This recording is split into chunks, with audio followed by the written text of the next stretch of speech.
Today, it is becoming easier to do things that were once reserved for specialists.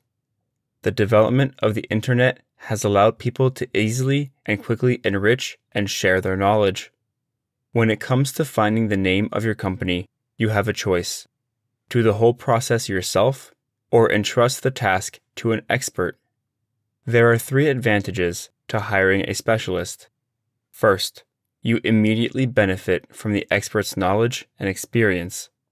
Second, you immediately benefit from the mastery of the tools by this expert. Finally, you can focus on creating and launching your business. However, there are at least 2 significant disadvantages. First, the cost of the expert's services can sometimes be quite high. It often varies between $5,000 and $100,000. Second, your active participation will still be solicited by the expert in the name search process. That is why it is often better to choose the name of your business yourself. It is your baby, an intangible being to whom you will give life.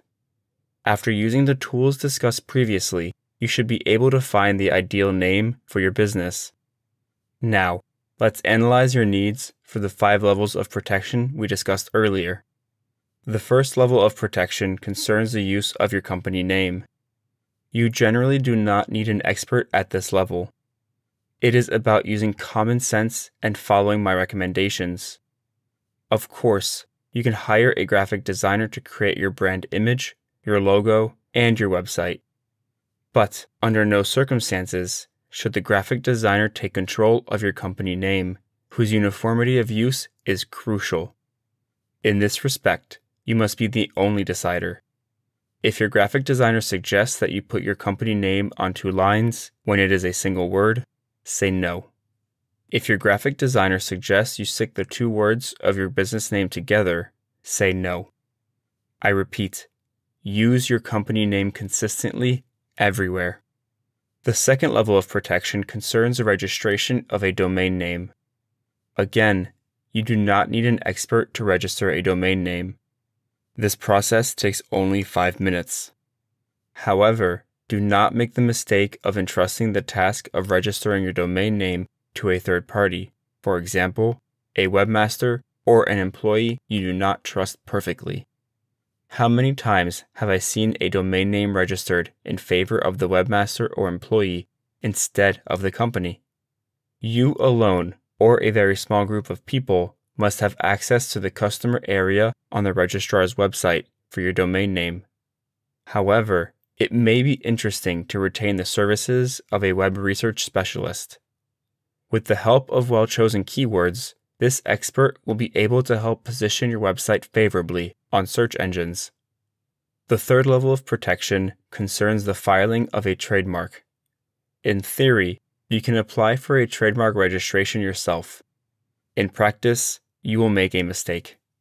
Although this may seem easy, the filing of a trademark must be preceded by a serious analysis of your current and potential needs, the preparation of a precise list of the products or services concerned by the trademark, a trademark availability search in the trademark register to assess the chances of obtaining the desired registration. Only a professional in trademark registration can provide you with adequate advice.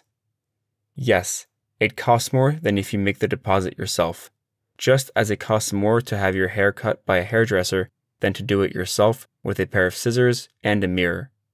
The advantages of working with an intellectual property specialist will quickly make you forget the inconvenience of spending a few extra dollars.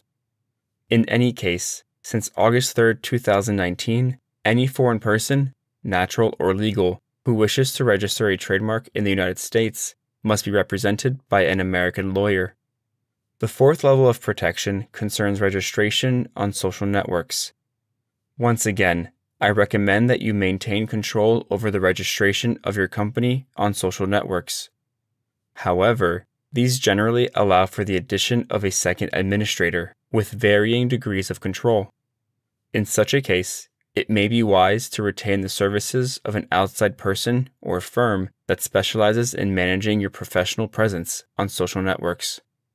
Finally, The fifth level of protection concerns search engine registration. It is really not complicated to register your company on the various search engines. You can easily do it yourself without the intervention of a third party. However, external help will generally be appreciated for the creation and follow-up of paid ads on these search engines. Finally, here are 3 points you should remember. Point 1. If you hire a consultant or outside firm, never rely on their verbal promises. Instead, require that your agreement be set out in a written contract, which you will have read and understood before signing. This contract must at least cover the following points: nature of the services to be rendered, price and duration of services, ownership of brand names, domain names, etc., control and management, and termination of the contract. Never forget that a small pencil is better than a large memory. Point 2. In 1994, Mr. Uzi Nissan registered the domain name Nissan.com to host the website of his company, Nissan Computer Corp. More than 5 years after this registration, the car manufacturer Nissan sued Mr. Nissan, alleging brand spoofing. For 20 years, the manufacturer tirelessly continued its proceedings against Mr. Nissan's small company, but in vain. Today, the car manufacturer uses the domain name NissanUSA.com. Point 3.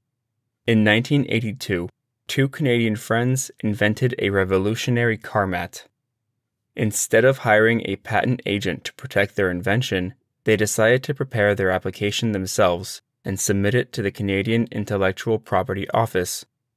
A patent was subsequently issued in their favor, thus providing their invention with legal protection and exclusive commercialization rights for 20 years. Just 2 years later, a foreign company flooded Canada with a similar product. The 2 friends immediately sued for patent infringement. The foreign company responded with an application to cancel the patent for lack of description. Unfortunately for our 2 Canadian friends, the patent cancellation application was granted by the court. The moral of this story is simple. Just because you have a pair of scissors and a mirror does not mean you are a competent hairdresser.